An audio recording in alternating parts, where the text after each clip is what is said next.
In the 13th hour of the waning sun, the towers of the west began to tremble, not from war, nor plague, nor comet, but from a silence that crept through the veins of the empire, a silence born of forgetting. The people had forgotten the rhythm of earth. They no longer spoke to the rivers. They paved the stars over with neon. They mocked the sacred and sold the soul for convenience. And so the gods withdrew, quietly, like shadows at dawn. In their absence, a new name was whispered in electric dreams, Abraxas.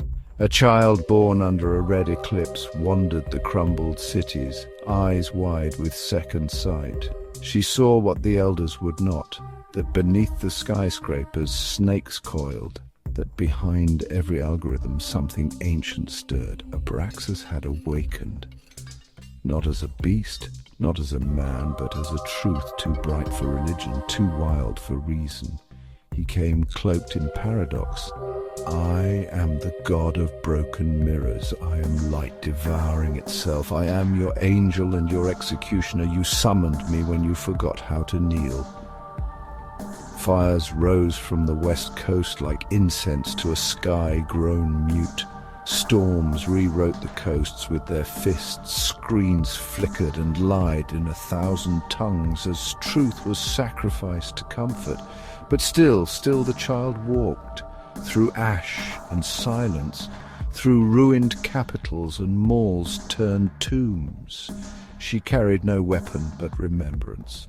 At the heart of the nation, in a scorched monument of marble and myth, she found the throne empty, and behind it a mirror, and in that mirror herself, but with wings, with serpents at her feet, with a sun and moon burning above her brow. She heard Abraxas say, I am not here to destroy, I am here because you already did. But from ruin rises clarity, from clarity rebirth. You are not the fall, you are the fire after.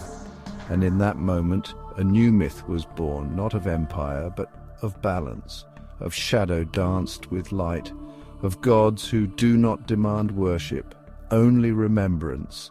Have you ever felt pulled in two different directions at the same time? One part of you wants to soar, to reach for the light and be the very best version of yourself.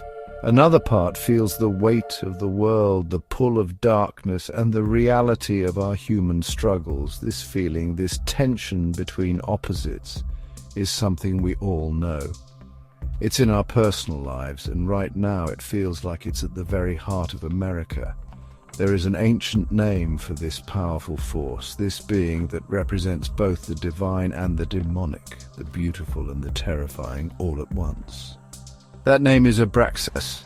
It's a name you might not have heard before, but the idea it represents is something I believe we are all living through. Abraxas is not a simple figure of good, like an angel, nor is it a figure of pure evil, like a demon. Instead, this mystical being, first mentioned in ancient Gnostic texts, embodies the full spectrum of existence. Imagine everything you can think of: light and shadow, love and hate, creation and destruction, life and death. Abraxas holds all of these truths together in a single, unified whole. It is a symbol that tells us that you cannot have one without the other. To understand the light, you must also acknowledge the dark. To appreciate creation, you must accept that destruction is also a part of the natural cycle. This is a challenging idea because we are so often taught to choose a side, to label things as either good or bad. Abraxas asks us to look deeper. The name itself is mysterious, and its image is just as compelling. Often, Abraxas is depicted with the head of a rooster, symbolizing foresight and vigilance, the body of a human representing our earthly existence, and legs made of serpents, a powerful symbol of wisdom, the earth and the underworld. In one hand, Abraxas holds a shield for protection, and in the other a whip for power and action. This being is a combination of so many different elements, a living paradox.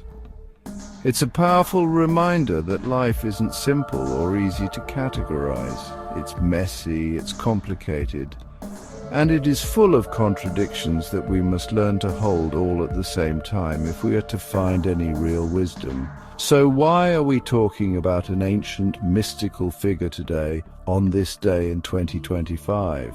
Because it feels like our country, America, is standing in the very presence of this force.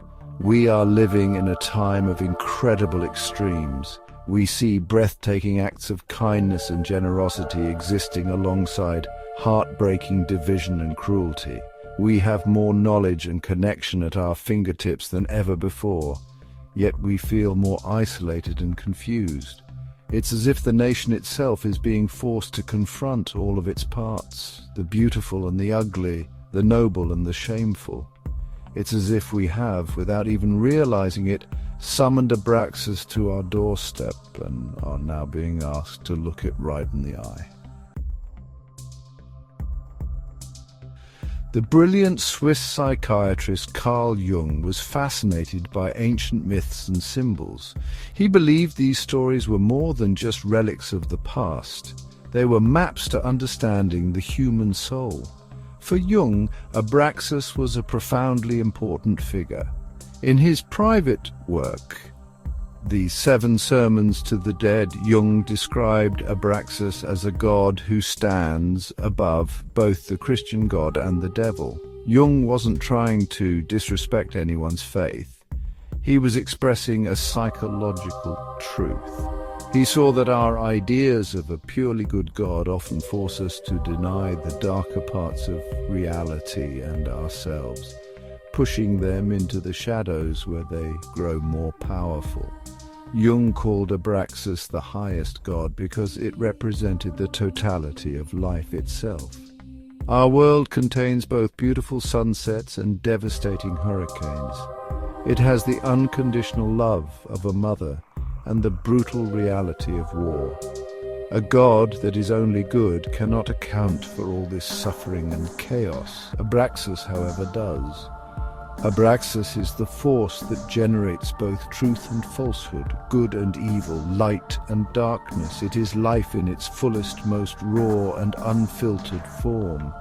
Jung believed that to become whole, we must stop pretending the bad parts don't exist. We have to learn to integrate our own inner contradictions. This idea of integration is crucial. Whatever we refuse to acknowledge in ourselves, anger, envy, prejudice, gets pushed into what Jung called the shadow. The shadow doesn't disappear. It follows us, often projecting itself onto others. We start seeing the very things we dislike about ourselves in other people or groups. Abraxas represents the courageous act of facing that shadow. It's the process of saying, this too is a part of me, this too is a part of reality. It's not about embracing evil, but about embracing wholeness. Abraxas is not a being to be worshipped, but a principle to be understood in our hearts. It is the ultimate reality that transcends our simple human categories. It is the force that creates the dynamic tension, leading to all growth and change. Jung felt that modern society, focused on science and reason, had lost touch with this essential truth. He believed we need to reconnect with myth and symbol to understand the deep forces at play within ourselves and the world. When we say America has summoned Abraxas, what are we really talking about? This isn't a literal supernatural event like something out of a movie. There's no secret ritual or magical spell at play here.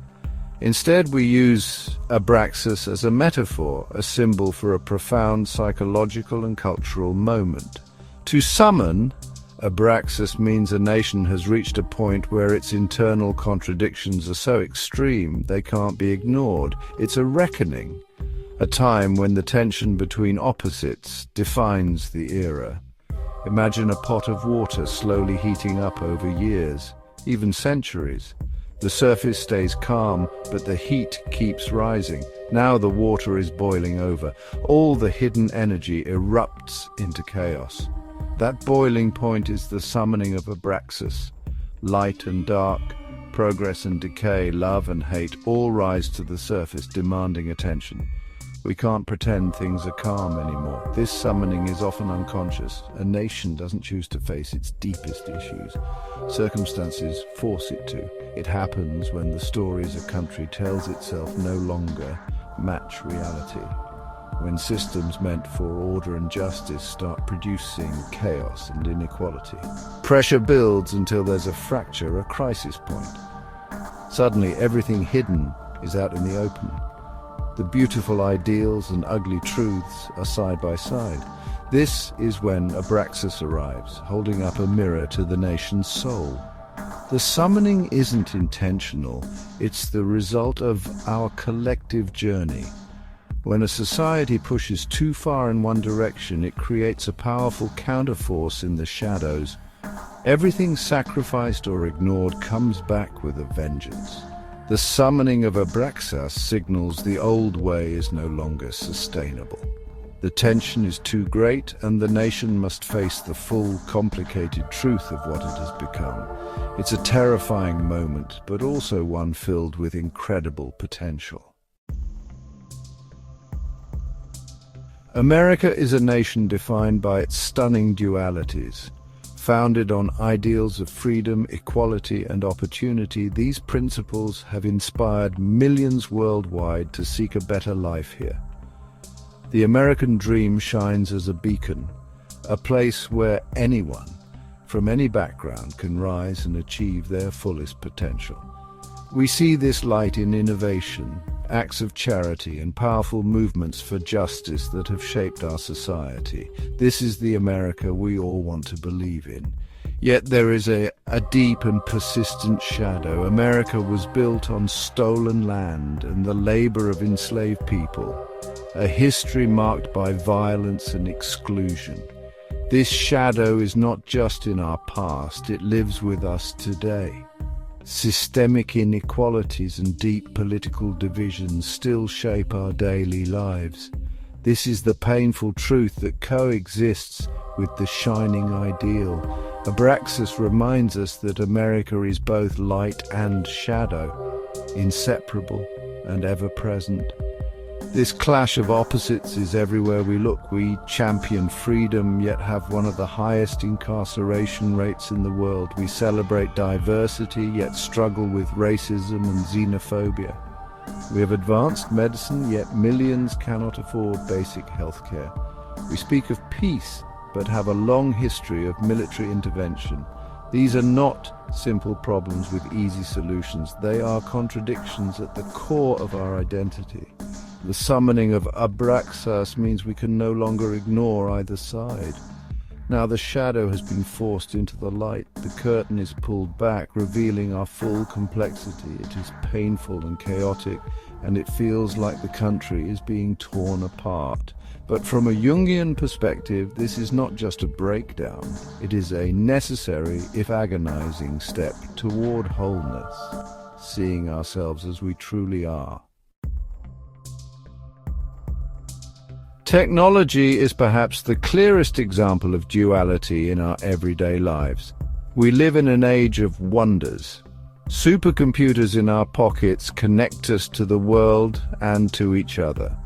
Artificial intelligence can now compose music, write poetry, and solve scientific problems. We've sent rovers to Mars and are decoding the human genome.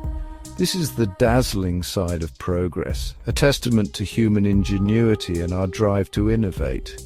Technology promises endless possibility and convenience, a force of creation and connection. But alongside these achievements, we see growing human struggles.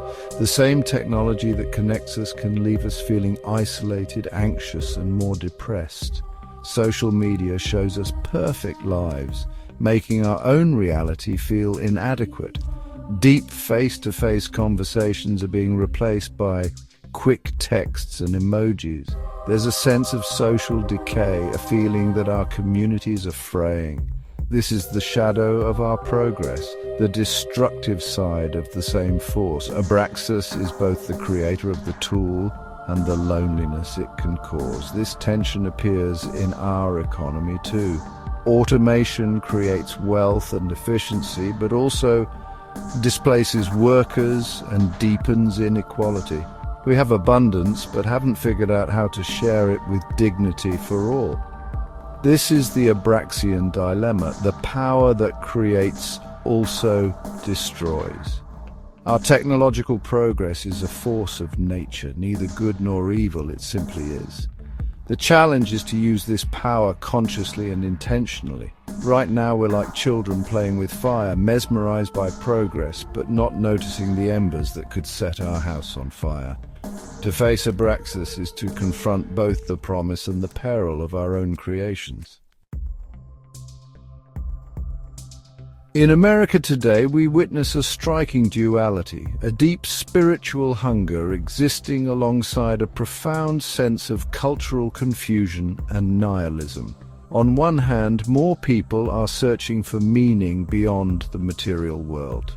There's a growing interest in mindfulness, meditation, yoga, and ancient wisdom traditions from around the globe.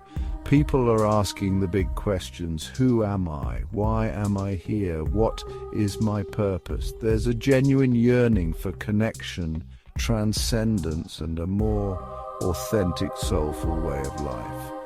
This is the creative, life-affirming impulse of the human spirit reaching for the light. Yet, at the same time, we live in what many call a post-truth era. Traditional sources of authority and meaning, religion, government, even science, are losing public trust. This has led to a sense of disorientation and nihilism, the feeling that nothing is really true and nothing truly matters. We see this in the spread of conspiracy theories, extreme ideologies, and a pervasive cynicism. These two forces, the spiritual search and cultural confusion, are happening at the same time, two sides of the same coin. The decline of old structures creates space for new spiritual seeking, but also for fear and chaos. Abraxas is present in both the sacred search for meaning and the chaos of meaninglessness. Our nation is caught in this tension, pulled between seeking higher ground and sinking into quicksand. When old myths no longer serve us, we must find or create new ones.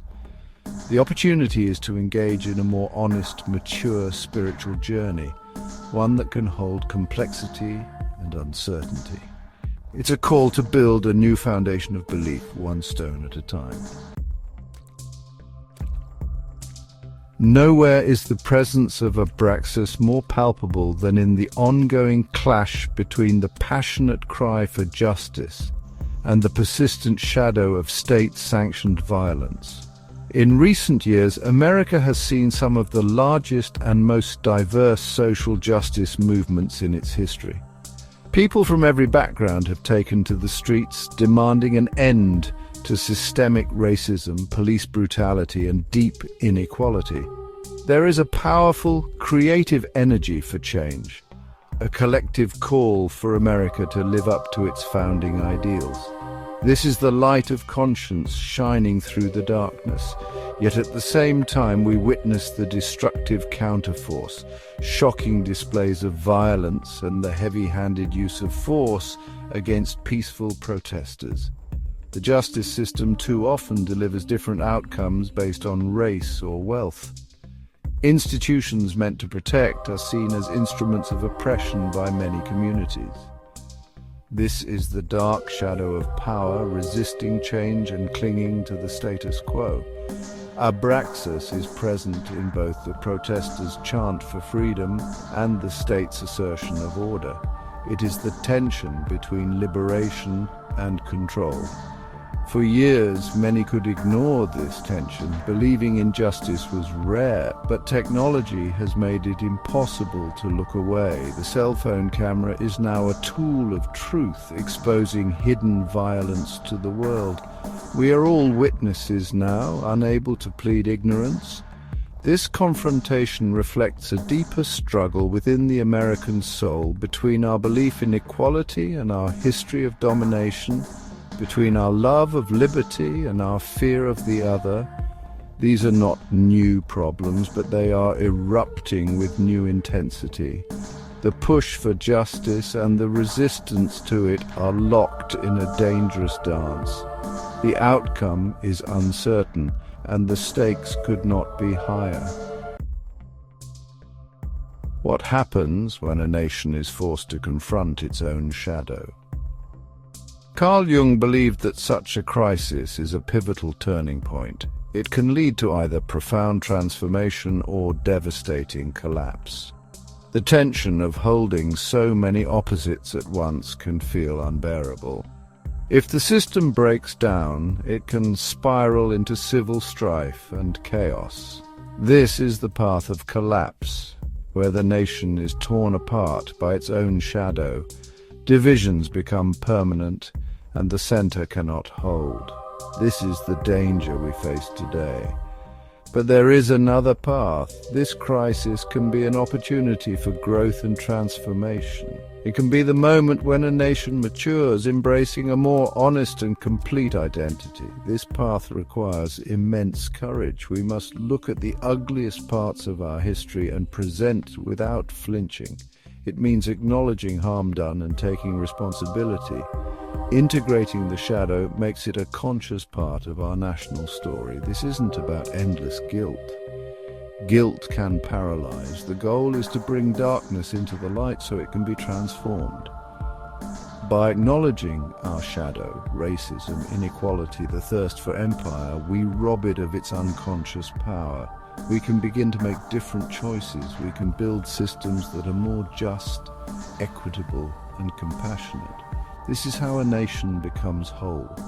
It learns to hold the complexity of what it truly is.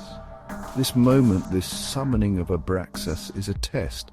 It is a test of our collective character and moral imagination. Will we succumb to fear and division, or find the strength to face our full reality and forge a new, more inclusive identity? The choice is ours. Every conversation, every action, every vote is part of this collective decision. We are all participants in this great drama, and the future depends on our ability to rise to this challenge. In the end, this confrontation with Abraxas is not about embracing evil or celebrating destruction. It is about embracing reality. It is about the courageous act of seeing things as they are, not just as we wish they would be.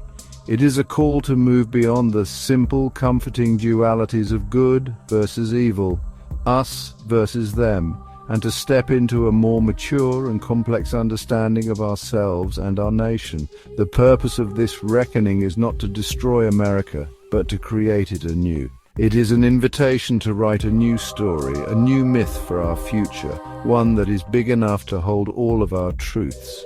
Carl Jung once wrote, "One does not become enlightened by imagining figures of light, but by making the darkness conscious." This is the great task that is now before us. Our enlightenment as a nation will not come from pretending that the shadows do not exist. It will come from having the courage to turn and face them, to understand them, and to integrate them into a more complete and honest narrative. This is incredibly difficult work. It is painful and it is messy, but it is the only path forward to true healing and transformation. It is how we build a union that is, in fact, more perfect. Understanding a figure like Abraxas helps us to name the powerful forces we are all feeling. It gives us a language to talk about this time of intense contradiction. It reminds us that what we are experiencing is not new. It is an ancient human drama playing out on a national stage. It is the eternal struggle to reconcile the opposites that exist within us and within our world. Seeing it this way can help us move from a place of fear and reaction to a place of conscious awareness. It allows us to see this crisis not just as a threat, but as a sacred opportunity to grow. So, has America summoned Abraxas? I believe it has. We are living in the heart of the paradox, standing in the fire of transformation.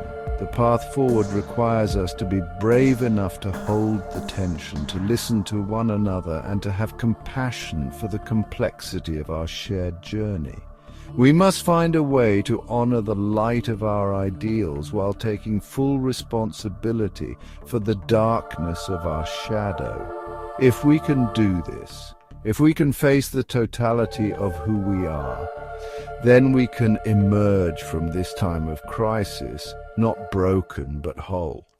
And we can begin to write the next, more truthful chapter of the American story together.